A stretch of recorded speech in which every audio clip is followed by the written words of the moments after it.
Welcome in to 11 Personnel, presented by Monticello Bank. I'm Nick Roush. He's Adam Lucky, and we're here talking Kentucky football to you tonight in the middle of another bye week. And, things have been better, like it. I think that's safe to say. But things have also been worse. So we got plenty to discuss tonight. I'm going to start by asking you a question. Do I look fuzzy on – does something look weird with my picture? Do I need No, to – looks normal on my end. Okay. All right. I was about to say, I think I need to do a little spit shine here and just kind of, get that thing cleaned up. But all right, good. We're good to go. Hey, let's just start with some good news. Can we do that? Because it's been weird, like it. It's been a weird week. I think for each of us both personally with sick households and just a bunch of crazy stuff going on. And then Kentucky football people are just like about humbug right now. So let's start with good news. I want to start with good news. I need it in my bloodstream. Maxwell Harrison back.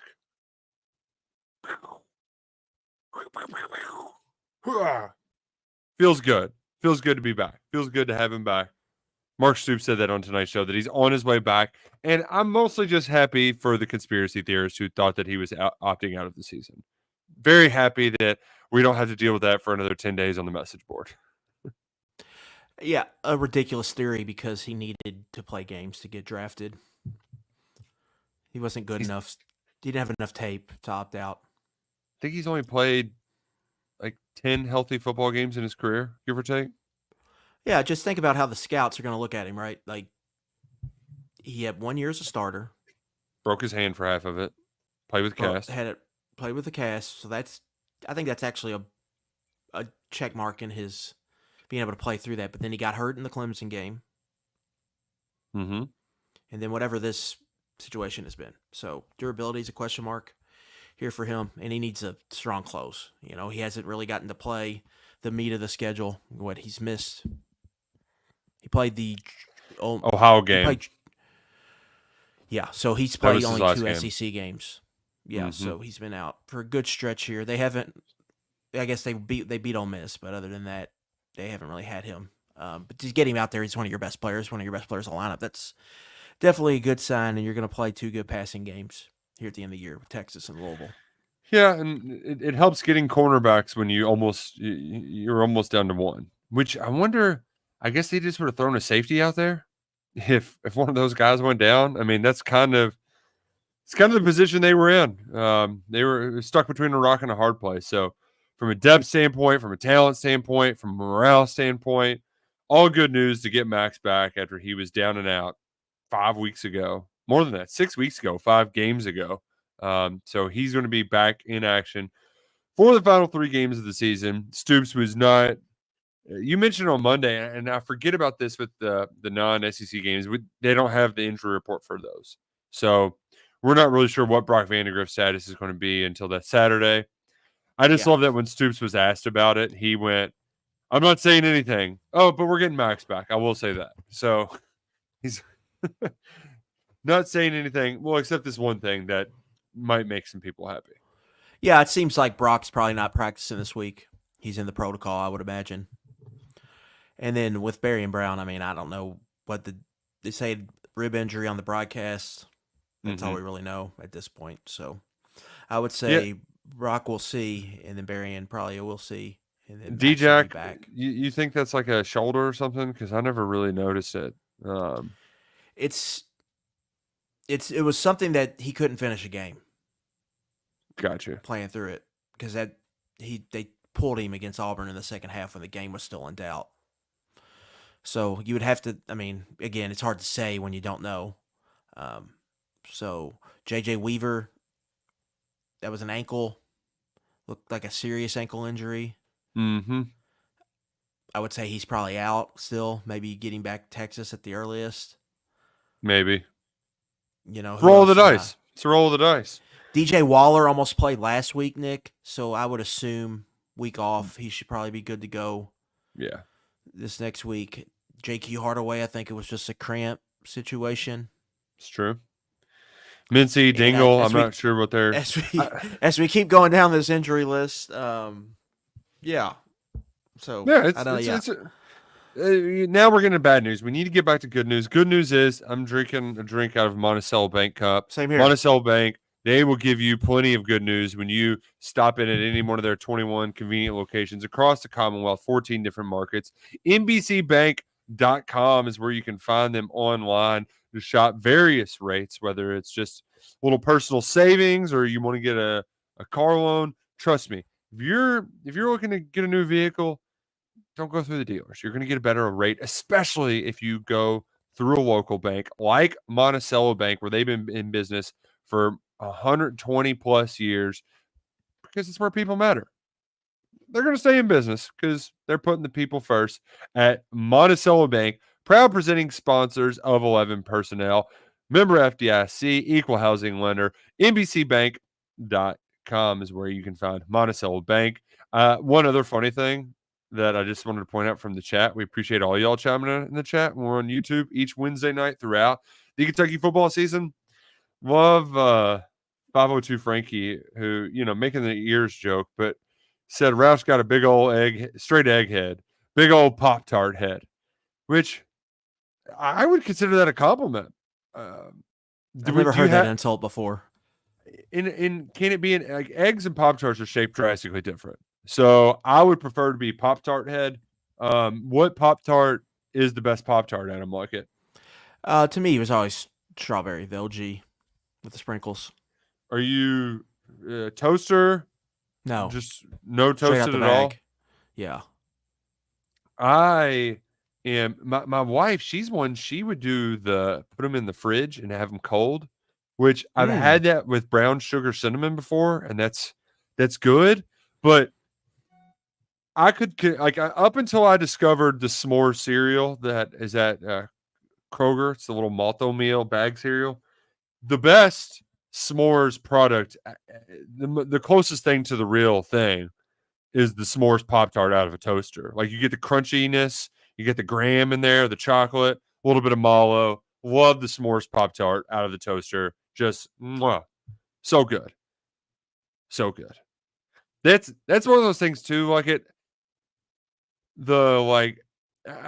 not dieting right now by any means. So you know what? I should just go buy some, because that's like one of the first things when you're trying to eat healthy. Pop-Tarts, you got to cut them out because they're so bad for you. It's so bad, but it's so good.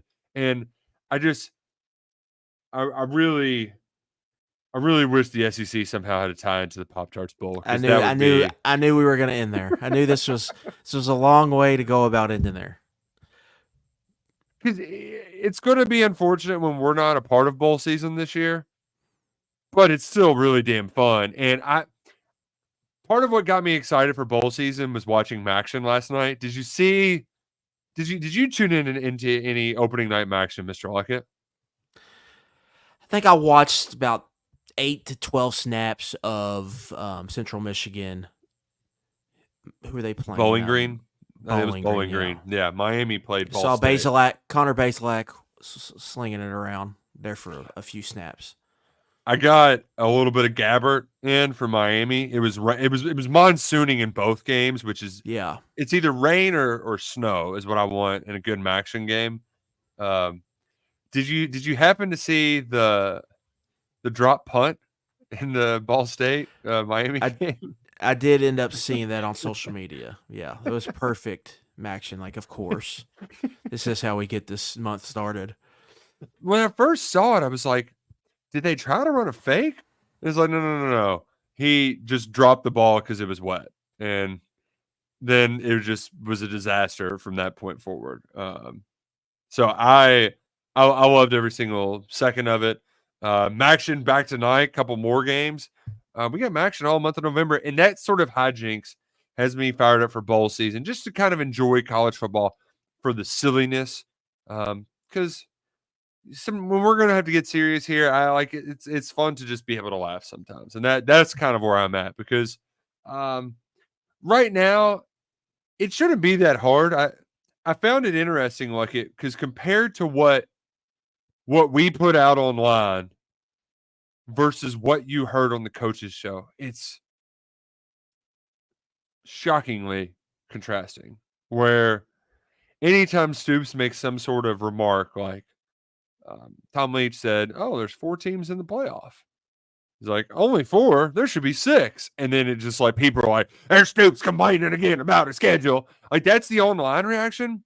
But then you had, I mean, this was the most callers of the call-in show all year, and a lot of them just wanted to tell Stoops about how great he was and that they're still behind him.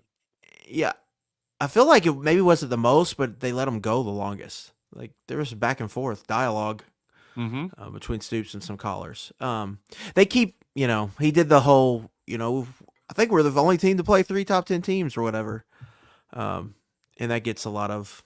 That gets people very angry. Yeah, it's good engagement farming by Mark Stoops, right there. He's getting us the clicks.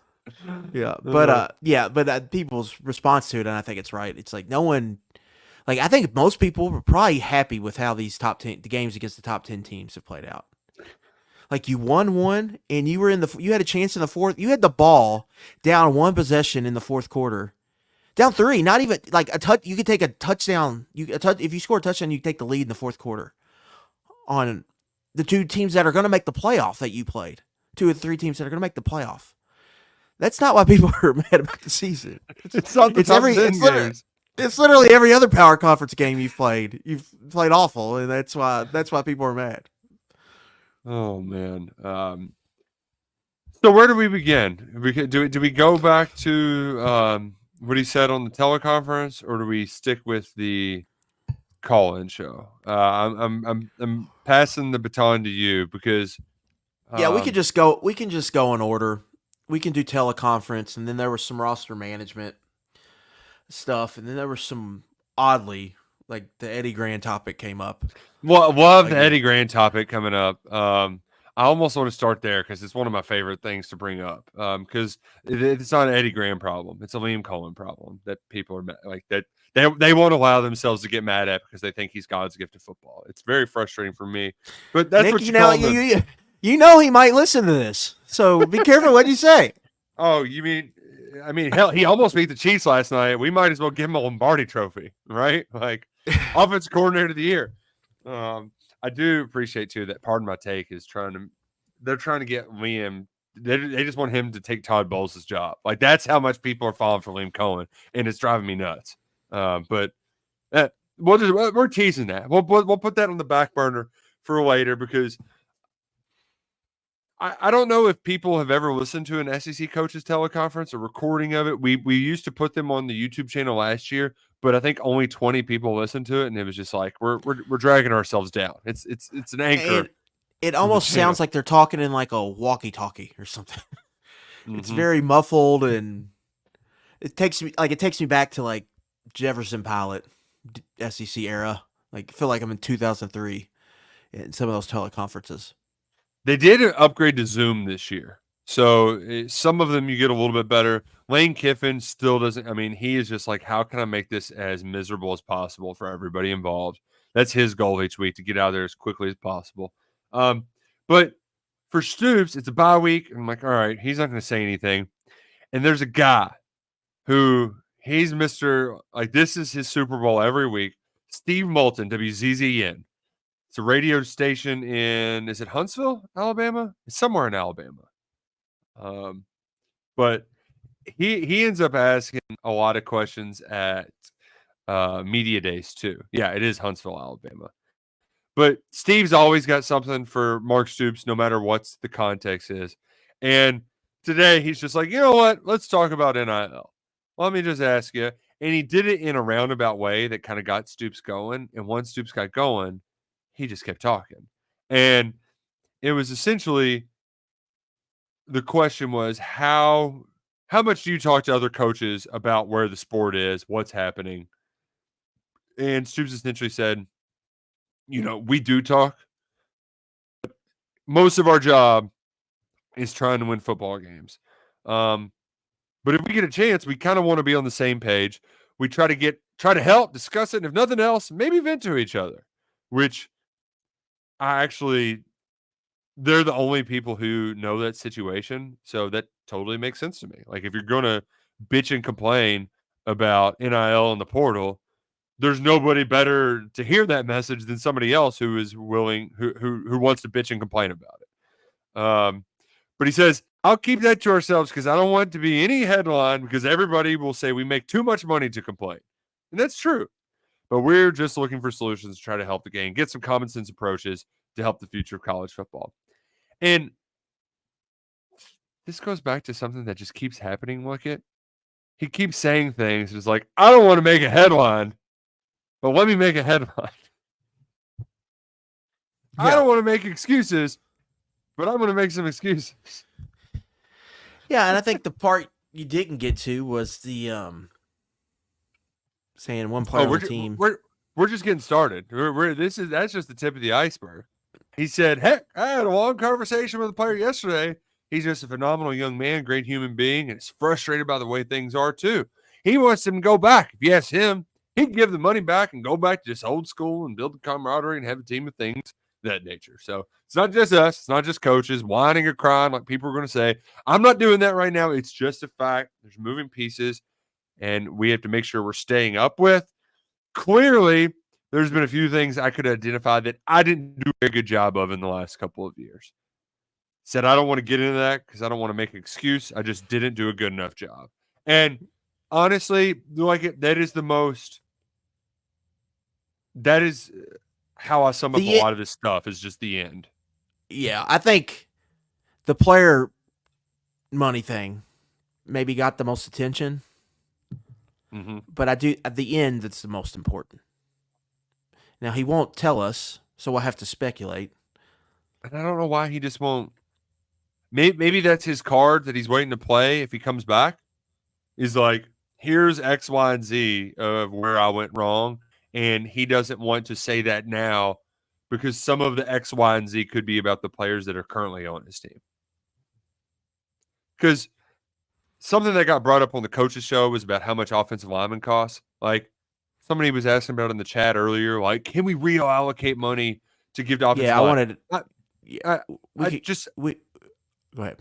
We'll get to it, but I'm just like, I think Mark Stoops is probably of the opinion now that like you're probably just pissing away money in the portal on offensive linemen.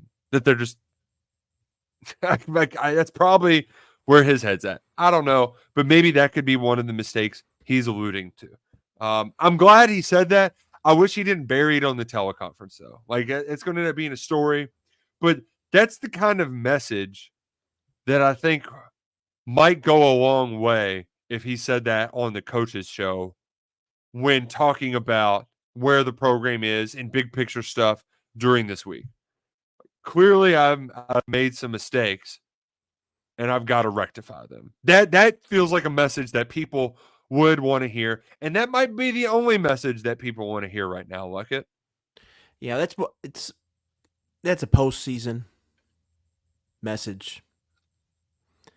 People don't want to hear that when still got games to play. They want to complain about the 3-6. So there's not much he can do. That I think that's an interesting angle you have, Nick. If that is that the card he's going to try to play? Yeah. Here's where I messed up, and here's how I plan to fix it. I mean, if he plays that card, like to me with the whole thing with Stoops, if he wants to play that card, which is probably right, how does he share that with the fan base?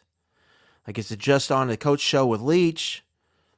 Does he do it can't be BB and Tonight. Does he do a BB and Tonight interview? Does he go on with Matt? Like, how does he? I would think Matt would probably be the most palatable for fans. I think all of that's important. How he ends up if he in this scenario, how he would share that. I hate to cut you off. I'm sorry, but like Matt's message about politics on Tuesday night and how you're communicating with people, right or wrong, that's the way people feel right now. So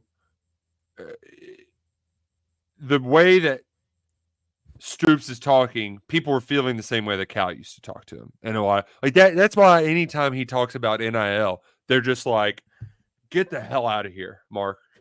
Yeah, like anytime he mentions anything of that nature, it's just getting fire and brimstone. So I agree with you 100% in how he communicates with the fan base. It's falling on deaf ears right now, and if he wants to fix it, that is probably the biggest first step is just being on the same page with them, because this is the first time in 10 years that he really really hasn't been on the same page with him. Yeah, it's gonna continue to fall on deaf ears until the season ends. So you Unless they rattle off 3 in a row. Yeah. I mean, if they do, that means you beat Texas, you beat Louisville. I think that would just piss people off. Like, I honestly do. Like, it's like you had this team, and you're going to lose most of it. Yep. But you are good enough to beat Texas, Louisville, and Ole Miss. 2 of those away from home. But you can't beat Auburn, Vandy, South Carolina at home. And not only that, you got absolutely shellacked. Yeah. In 2 of those dominated. games. Yeah. The scoreboard wasn't indicative of how bad it felt. Even the Vandy one, where it was, ended up being a 1-score. Yeah, it was 20-14. Yeah, they ended up getting the ball back, but they were down. Remember, they had it wasn't a 2-minute drive, but they went down and scored real fast after they got down 20-7. Yeah. I mean, it felt like a much worse whooping to Vandy. So, and you know what? That's kind of where I was with Tennessee game. I was like, dude, what the, like, just go get your ass kicked or something. Like, you know, like it just, I'm Florida too. Florida's the other one. It's just like, geez, like you just got absolutely wrecked. Here's a question for you. Who do we think the player was that he talked to? Or do we think that he actually did talk to a player who was frustrated by the way things are? I think you have a theory. I don't want to steal yours, but I wonder if that was like, if that was 100% the truth. Like, I would like to know the context of the conversation, right? Yeah. Maybe not, I'll give my money back. But like, oh, I wish this was pre-nail. Because here's the thing. He even said he talked with Eli Cox yesterday on the coach's show. So I'm almost certain it was Eli Cox. And, you know, he keeps bringing that up a lot. It's like him and Eli. Sessions. Him and Eli. Eli's like his like player coach, his like last beacon of what it was like in the good old days, you know? Because Eli's been around him a long time, right? So like it feels like he just leans on Eli and he's like, what happened to a team full of guys of you? Like how did we get here? But that's who I think it was. Yeah. I don't think that's a bad prediction or guess. Did you know Eli's married? I did. I saw a wedding ring on him the last time he talked. I was like, oh, I was looking at him, and then they asked him about the rivalry. It was like East Jessamine was playing West Jessamine. He was like, my wife coaches for so-and-so. And I was like, gosh, yeah, she's a teacher. Yes. We used to get Fortner hell for being an old man. Jeez. But I digress.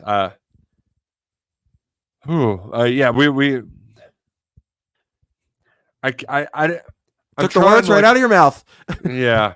I'm trying not to get too amped up and like fired up over this stuff because I want this show to be fun. I do want this show to be fun. Here's the thing. They're gonna have money come off the books. They're gonna have a decent chunk of change, but they're also gonna have the revenue distribution from the school. So I'm wondering is this a small window of time where they're going to have a really strong combination of both?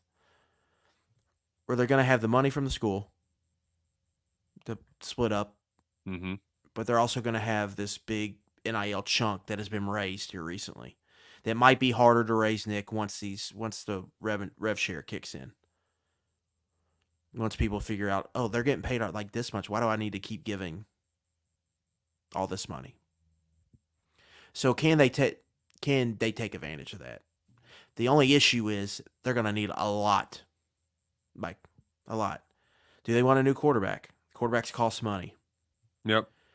You know, I've seen a lot on Twitter of just money. Just go portal on offensive line. Just go pay to get the best one. It doesn't work like that. Yes. I'm never falling for a portal offensive lineman again. You're a prisoner of the market. So you can only get what's in the market. And not only that, you have to you're Kentucky. So if you're Kentucky and you're facing LSU, guess what you got to do, buddy? You're going to have to pay $1.25, $1.30 probably on the dollar to get him. So you're going to have to outbid. And also, these offensive linemen have a lot of demand. They can create negotiation situations. A lot of levers. Yep. So you got to pay a lot of money for these guys, and a lot of times, I would imagine the dollar isn't matching up with the pay. Now it's a lot easier in NFL free agency because we can see the dollar amounts. It's difficult, more difficult in college. So and that's the thing. I've been talking about it nonstop. It's not how you want to live here in this portal world. Doing the lineman thing, and you're gonna have to you have to do it again. If you just got to be careful because you're gonna have to get other players too with this money. Section 206 brings up a great point in the chat. It's going terribly for Oklahoma. For every time that somebody mentions how well James Madison and Vandy are doing with portal players, Vandy and Indiana, I mean, it's New Mexico State and James Madison. That's always the point I make back to them. They're like, well, they figured out the portal. It's like, well, it's not just the portal. It is, they got their coaching staff, they got their personnel. Like, it is a whole ordeal. Section 206 brings up that the portal offensive line route is going terribly for Oklahoma. Terribly. And we talked about it in our preseason previews, where they had to go out and load up on offensive linemen because, I mean, Beadenball out there he's like their Sharman. That dude's been there forever. Right? He was a Bob OG guy, correct? He's been there for like decade and a half, maybe longer. Yeah. And he slipped up in recruiting, messed up. They had to go get a bunch of portal offensive linemen, and it's just as bad as Kentucky's, if not worse. It's awful. In fact, I wonder who's getting more sacks. I'm curious about that. But Beadenball's been there since 2013. As long as Stoops in them, as Mark at Kentucky. But like, it's just you can't just. I mean, how many times have we seen the Yankees or the Cowboys spin their way in free agency, and then we laugh at them and say, "You can't buy yourself a title. Can't buy yourself a title." Like the same applies to the portal, especially offensive linemen. Which I went and looked it up. Oklahoma dead last in the nation in sacks allowed with 38. Kentucky is 104 with 23. I think Ole Miss had 10 or something in that game last weekend. It was just a catastrophe. I mean, South Carolina, what's they're second to last in sacks allowed, but how many sacks do they have? Their net has to be hilarious, but they're giving up. So South Carolina's allowed 32 sacks, but yet they're fourth with 31 sacks against. So they've allowed one more than they've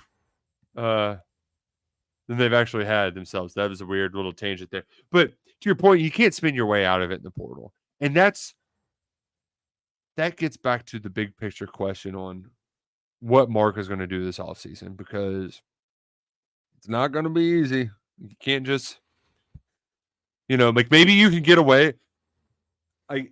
When Prime or Brom does it at the Big 12 or the ACC, I don't think the margin of error is as drastic.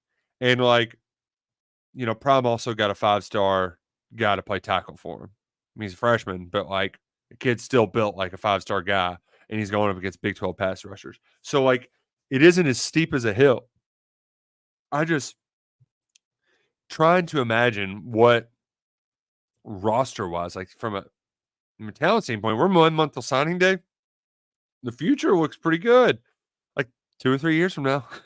So it's the message, is he willing to do it? Does he want to do it? And what could theoretically happen in the very near future that would make you happy? That I'm not sure of. I really don't know.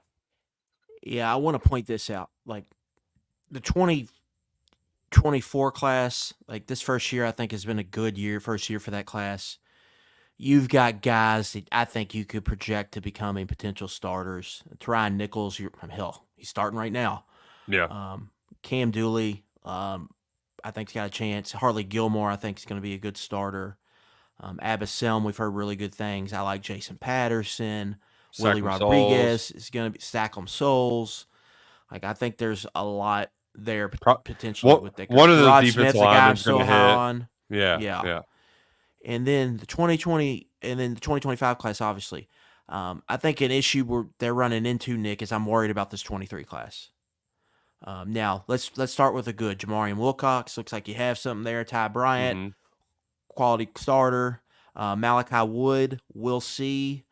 But here are the top 5 ranked guys, or top 6.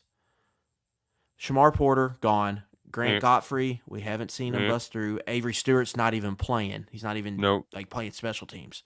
Kamari Anderson looks good at this point. Kidner Gilbert, year 2, can't get on the field as of right now. Anthony Brown Stevens, it seems like he's kind of gotten passed over in that wide receiver room. Javent Brown, we really haven't seen it all this year. Jeremiah Anglin transferred out. And then Tavian Gadsden's just now getting on the field. Those are all your top 500 recruits there in that class. So that class is looking a little iffy. So if it is iffy, those are guys you're going to have to replace in this next year. Like, those are guys should be starting in year 3. So if you do, that's kind of, you got to find the portal guys potentially for that class. And I still think, like, that 2024 class, I think they feel good about these guys filling roles, but I'm not sure how many of these guys are going to be ready to step into the starting lineup.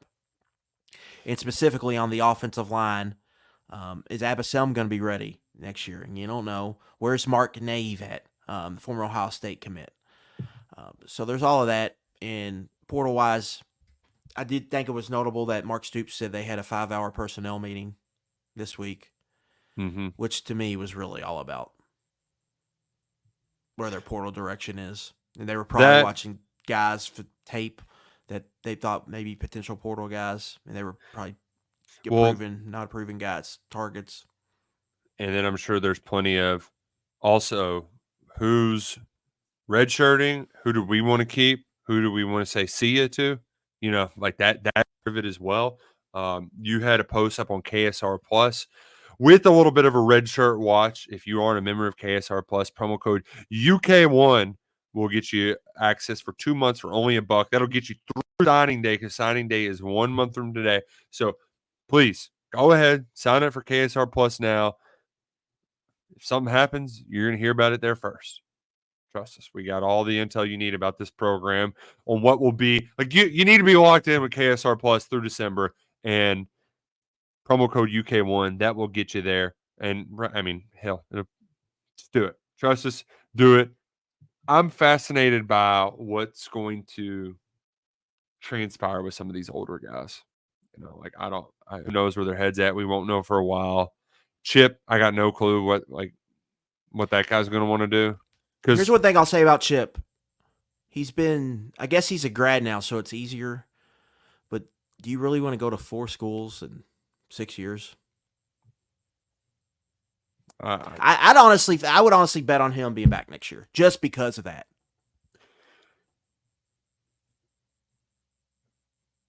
I want that freshman to get the ball. Y'all have heard me say it's on blue in the face, and I'm going to say it. I just give the ball to Marquise Davis. The graphic with him having 8 touchdowns and 464 yards. I know it's just high school stats, but still, it's insane. I like that guy a lot. Wrote a little bit about the class as it presently stands. I say that with an emphasis because a lot can change. And here's the other part too, like it. So let's go through what some of the. Okay, we're gonna get into some recruiting talk. So let me press pause and just tell you about Game Time, because we need to tell you about Game Time. This recruiting segment is brought to you by our friends at Game Time, where this week you don't have a Kentucky football game to do. What are you gonna do? I don't know. Just go to gametime.co online, find another local game, or maybe you want to go to a comedy show or a concert. I love buying tickets for Christmas gifts, the holiday season. I know there's a lot of, in the city of Louisville, they've got a lot of different holiday shows. I like to hit up at least once a year. Game Time is the best place for tickets for whatever you want to see, wherever. And when you use the promo code KSR, you're going to get $20 off your first purchase with the Game Time app. Terms apply. That's promo code KSR, $20 off your first purchase when you download the Game Time app. Terms apply. See the seats before you buy. Get the best deals with our friends at Game Time, the best ticketing app there is in the entire universe. Game Time presenting to you this recruiting update, because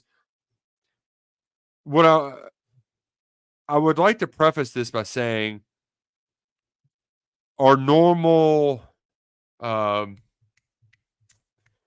like, I'm getting messages from people talking about like, oh, what about this coach? What about this coach? And I'm like, folks, I know you're satelliting in and you're just looking at this guy and he looks great, but like, he just started coaching. Like, I don't think anybody's poaching Rhett Lashley after his second year at SMU when he's been pretty mid his entire career. Like, stuff like that. Yeah, like, I don't think but you're just like, oh, SMU had a good year. Certainly their coach is going to get poached away. SMU is going to pay him a buttload of money. He's probably going to be good one more year. And then they'll be like, oh, God, we suck now. And we have to pay him this huge buyout because we gave him a huge deal after this year. That's kind of the cyclical thing of how coaches work. We don't know the cycle of this new cycle because it's only 4 days after the season ends. So, like, when are they even going to fire coaches?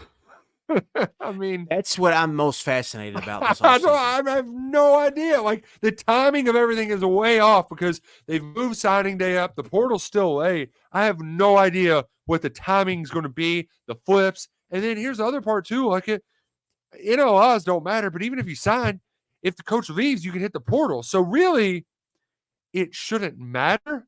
But I'm still just fascinated by what these schools ultimately decide should be the standard of standard operating procedure because it's completely new with this timeline. Yeah, especially with the playoff. Like, if you wanted to maybe hire a coordinator in the playoff, or heck, if you're like Brian Kelly and Notre Dame could have made that playoff. They would have made the playoff that year. He went left for LSU. So that, or if if Saban say they lose to Georgia and he retires after that, but they want to hire Kalen DeBoer. But Kalen DeBoer with Washington is in the playoff. How does that all shake out? To me, my hunch, Nick, on this, and they could be wrong, this is just a hunch, that they're going to go through, on a lot of these cases, they're going to go through high school signing day and then the Monday or Tuesday after that make the move. Because in theory, the kids can still get out of it, but I think it gives that staff some leverage to keep them, because once you got them signed, that's the hard part. Yeah. And they got to go through all of that to get unsigned. But they can if they want. But do they want to enter the market as a portal player with other portal players instead of as high school players? Yeah, that's a good point. Yeah. And I'm kind of with you. I think that's probably ultimately where they lean. But for you and I trying to figure out our timing, like, I used to do pre-2017, like, that's just what I did for 6 weeks, was just recruiting stuff and then get ready for signing day. And then now, there's like a lot of like watching the film and look at this guy. Here's 3 players to be excited about. It's just going to be a sprint. Yeah, I also think an unintended consequence of this new format is that February, I think, is going to get bigger. Because there's such a rush after the season, I think, and then once the players, I think, figure out that coaching changes could happen, they'll stop signing right away. They'll stop. Yeah. As many will stop. They'll be more willing to wait. Especially the big guys, I would imagine, because they're the ones going to the bigger schools who are still going to be playing in the playoff, even if it means less early enrollees. I guess we just got rid of in-home visits. Yeah. Those were fun to track. I always enjoyed those, especially just the notion of it. Like, what would your mom make if Coach Stoops was coming to recruit you? My mom makes a mean chicken parm. That's like one of her best things, and I'm sure she would lean on that. She recently went healthy with it and quit breading it. I mean, I think she still breads it somewhat, but it feels less like it's healthier, a healthier chicken parm. Still good, but what would be at the Luckett's household if the new move, they've been going to like Texas Roadhouse, which I hate it so much. It's like, that's not an in-home visit. You gotta show them what's up, and then because I love the thought of just like, forcing the coaches to have to eat it and like say it's good instead of just like, I'm going to get the salad while I'm out at Texas Roadhouse, you know? Yeah. Just give us the onion. Which, by the way, I've been to one of those, and it was an event. That's going to be a fun. You it's gonna bet be a like an fun in-home? Yeah. Is that what you Yeah. said? Yeah. Yeah. That's going to be a fun story to tell once we close the chapter on all of this stuff. Yeah, so those are pretty much done. That's a bummer. But I do want to get to just this class in general because there's some people kicking the tires. You mentioned Brian Kelly. He's taken a liking to Cedric Burks, and they've had somebody's getting some frequent flyer miles up to Lexington. I'm tired of love Coach McPeak. I'm tired of seeing him tweet about LSU coaches coming to visit his players on the farm. Like, get the hell out. Lock your doors, buddy. We can't have him sniffing around Cedric Works. Like, that guy, he's really he has all the tools you want in an edge rusher. And then some. Something we're not talking about. What are the odds we see a coach unexpectedly leave this staff? It happens every year, one way or the other. I think it happens. I just don't know who, but I think we're Chris definitely Collins. Yeah, that's the most likely. He just got a promotion. He can ride high on co-DC. His corners are good, but they were hurt this year.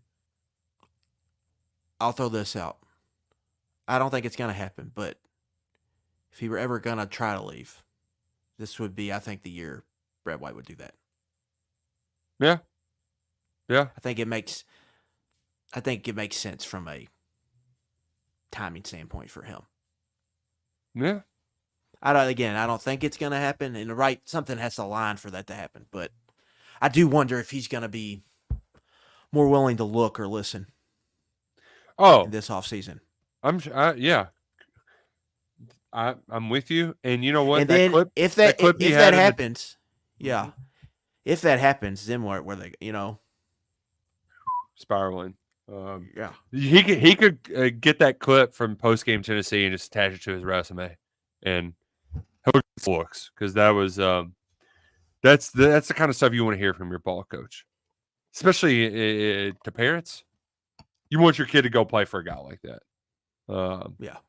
Like if he's out there with his agent shopping himself, I guarantee he could find something attractive. Well, and Matt G, he's saying, I'm one who doesn't think Brad White is a head coach. We're not talking about as a head coach, like just going to coach defense somewhere else. I mean, you don't think another place can pay him $1.5, $2 million? Does he want to be in college? Can he go be a number 2 on a defense somewhere in the NFL? Yeah. I wouldn't see why not. He's got that experience there, and his defenses were damn good in college. So he's picked up a few more gray hairs recently. I wouldn't like to think of that scenario happening. I'm a big Brad White fan, but it's certainly a possibility. Because this is the stuff that happens when you have a year like this. It's harder to just bring. All right, come on, everybody. Let's all come back. Come on, join the hands. Let's run it back. Like kumbaya. You're gonna have some turnover, and some of it's probably gonna be turnover you don't necessarily want. And I think about this. I like if I could get Mark Stoops in a room and give him truth serum, I would like to know how he feels about the direction of the offense with these new hires.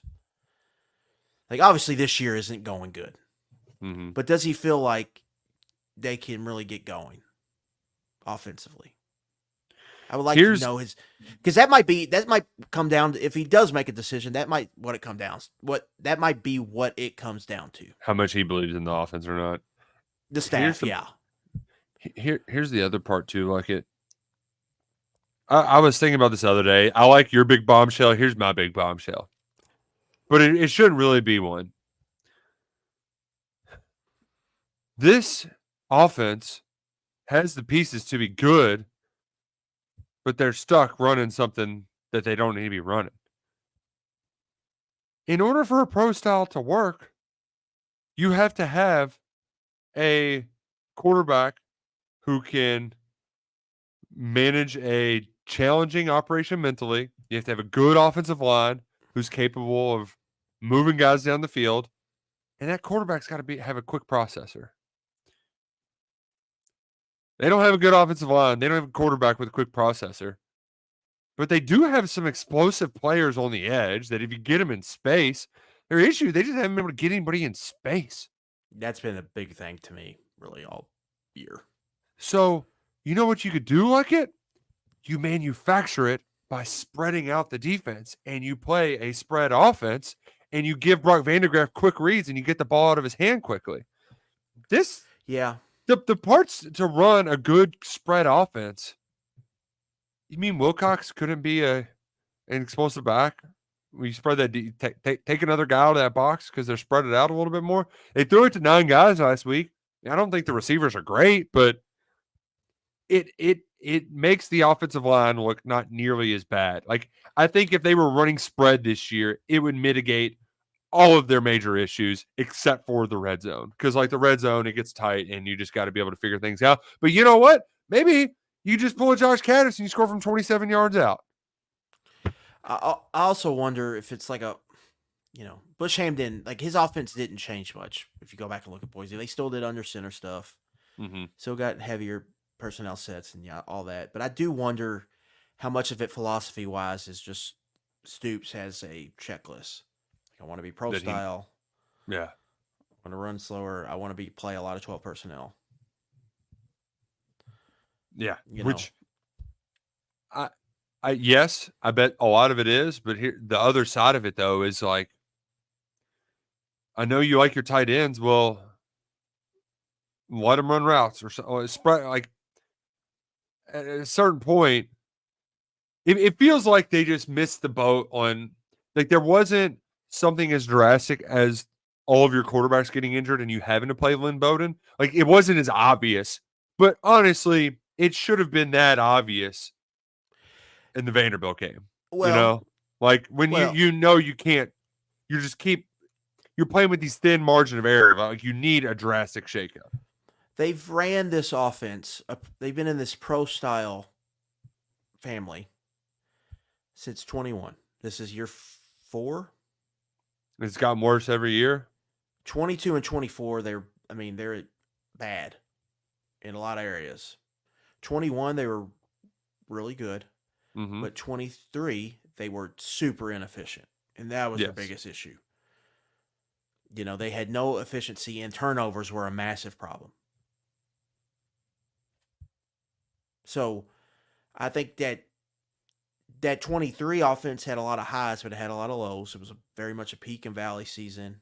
And even in a game, you never knew, like, when it was coming, like the big explosives, but they couldn't possess the football really. Where this year, this team, I think they've actually been able to possess the football and move and create scoring opportunities, but there's a lot of self-inflicted mistakes, but this offense is a perfect example why college defenses like to play bend but don't break. Because don't give up the big bomb to this team. They will mess up. Like, they will eventually mess up if you make them go 12 plays. And that's kind of played out with this offense. There's just been too many mistakes. But my overall point is that you've had one good offense in 4 years. You've had 2 really bad offenses. Probably the worst of the Stoops era. Those 2 years. I mean, like, things were bad in 20. So are you gonna continue to go back to this well? I mean, it's 3 out of the last 5 years have been the worst offenses of the Stoops era. Because even when they had Jalen Whitlow, Neil Brown was doing some stuff. They were putting up points. They were moving the football. Well, Cohen's the best play caller they've had. And that gets us back to our teams. Had weapons. 21 teams had weapons that did other, like Wandell was a better receiver than any of those. Levis was a better quarterback. They had better linemen across the board. And that is the essence of Eddie built something good, but he couldn't get playmakers anymore. And people seem to forget. That's why they fired him. Yeah. Yeah, like that's the part where we heard it on the coaches show, and I've heard it from more people than I would like to hear it from. I liked Eddie Gran too. He did great things, and it's just the issue, man. When it's 4 years and you're kind of you're going in the wrong direction, it's pre-portal and they're having to rely on transfers at quarterback. Those guys are transferring for a reason, man. Like, you couldn't recruit a high school quarterback. You couldn't recruit wide receivers. Like, you think Dane Key is on this roster if Eddie Gran's around? I mean, like, the Jordan Watkins, who had 5 receiving touchdowns for Ole Miss last week, but that was the joke he made after he decommitted from Kentucky and went to Louisville. Was like, I didn't want to go there and block. Like, they had a reputation, for better or worse, for fair or not, that they were not going to be able to shake if Eddie was going to stick around. And they had to move on. And you know what?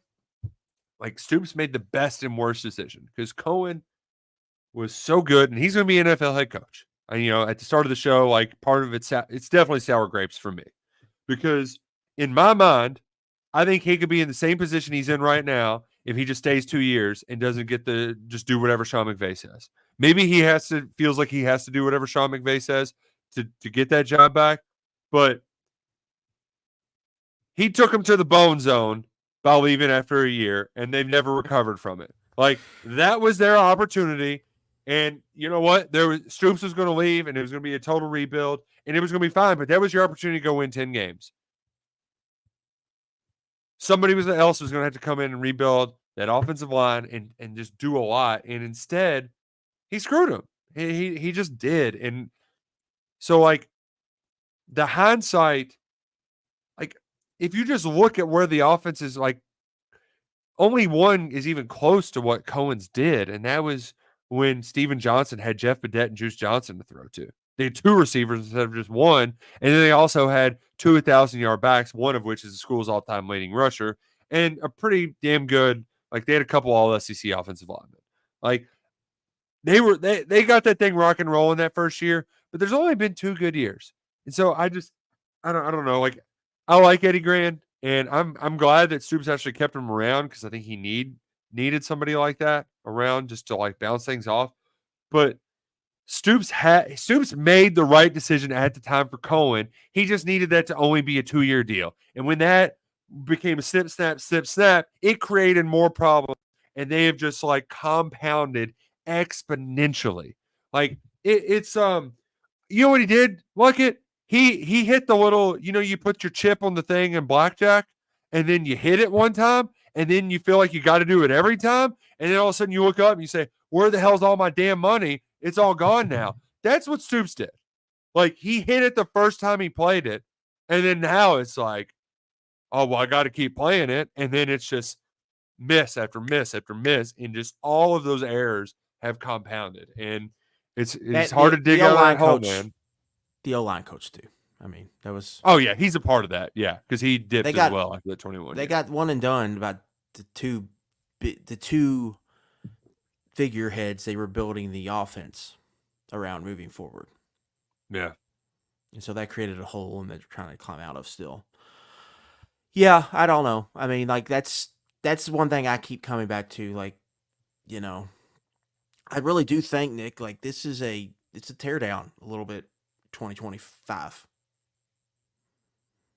Like, they're going to have to tear it down a little bit. They're going to have to... They really need these 24 and 25 high school classes to hit. And they're going to need some good hits in the portal. And they need this continuity on offense that they haven't had. They need that to pay off. But there's also things you can't predict that will happen. That could be players leaving or important members of your organization leaving. And if that happens, how do you replace them? Replacing has not been something they've done super well here recently. So that's all of the stuff I think you would be worried about going into next year in a big rebuild year. And then, like, what happens if you go 4-8 next year or 5-7? Then are we in hot seat territory in 26? Like, legitimately? Yep. You're in this new world. You've had all these opportunities. Like, it's kind of... College football's never wide open, but it's as wide open as it's been. And you've delivered 7-6, 7-6 4-8, 5-7, 4-8, 5-7. Like I think that's on. Like that's a realistic outcome when you look at next year's schedule. I think that's something they have to think about, or Stoops has to think about now. He's got millions of reasons to say bring it on, but that's something to think about. Specifically, I think this is like, are you punting on quarterback next year? Like it's just there's a lot that they got to get figured out. The O-line situation, to me, you need to expect more of the same next year. I don't know how much they could get it better. And then again, this 23 and 24 class, or 24 and 25 class, they need some of these guys they signed to become starters and good players for them. It's an uphill climb. But you know what? We got our pickaxes, we got our ice shoes. We're gonna hike that damn mountain. We're gonna do it right here on the Kentucky Sports Radio YouTube channel. Make sure you're subscribed. Subscribe to us and listen to us on Apple as well, or wherever you get your podcast. We do appreciate y'all tuning in. The thing I love about our show too, is that it does feel like it takes a while to get cooking, and all of a sudden the numbers, they start kind of steadily climbing. So thanks for hanging in there with us. It's not been the season that we envisioned. It has not been the big payout year that we expected. It's been a little ugly, but as our friend Matty G said earlier, good news is Kentucky ain't losing this Saturday, They're going over. Just nothing bad. Nothing can hurt us except our gambling picks. And you know what? But maybe we'll have some winners tomorrow on the Pigskin Preview. Nick, do you think Mark Stoops has ever read something you've wrote? He says he doesn't read anything. You've been doing this job a long time. I know with 100% certainty that he has read things that I've written. He's probably watched some of them. I know there's some, I know for a fact there are people who are watching us right now over there at that facility. But see y'all next week. But just anytime a coach says I don't read anything, that's a great cop out for it. I really thought old Dennis was going to bring up specific gripes that you or I or Matt or somebody. I thought for sure we were going down that road. I thought for sure that was coming up. I was like, whose name is he going to bring up here? Who gets the name drop? Well, this James Strebel in Louisville was saying that blah blah blah. I was really hoping we were going in that direction. But yeah, all the coaches, when they say they don't read it, they all read it. I know of one former coach in, I won't say which sport, who would have printouts of KentuckySportsRadio.com handed to him in the morning, and he would catch up on what we said every day, but he didn't read the website. I guess that's technically fair. If you're getting printouts of what is being said, then technically you're not reading the website. So maybe that's the loophole that Stoops is using. He's got somebody over there printing out KSR Plus articles. Because yeah, they're reading it. They check it out. They listen. They watch. We enjoy it. We're glad they're walked in. Thank you. Please join Mark Stoops. Please join right now. KSR Plus dollar sign up. You'll really enjoy it. 50% off your first annual first year. Yeah, I know it's a lot of money, but just please come join us. It'll be worth your investment. Sorry, coach, can't comp you. We know you're getting paid too much for that. Oh man, I'm starting to get loopy. All right, we got to go. Probably do some more work. This day, this week. It's been a long week. Man, love fall. Sickness, it can go to hell. It really can. But hey, diet starts in January. Am I right? Like it? That's right. Diet starts in January. Just be ready for no sleep December, because that's where we're headed. Even without a bowl trip, it's going to be no sleep December. And I'm just wondering, what is the dumb moment that makes me lose my mind? Because I have that moment with my children where it's like I shouldn't. The fact it's going to be an FCS transfer that you've got to write a top 5 for. Oh God, yeah, and I'm going to be like, why are they even recruiting this kid? and I've had some people on KSR Plus who are like, Oh, Roush carrying the water for the coaching staff. And I was like, dude, I'm being as nice as I can without saying, why are they recruiting this bum? Like,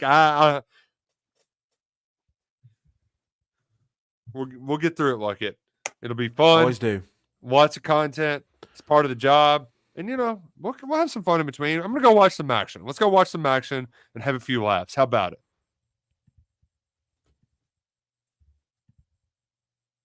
See y'all.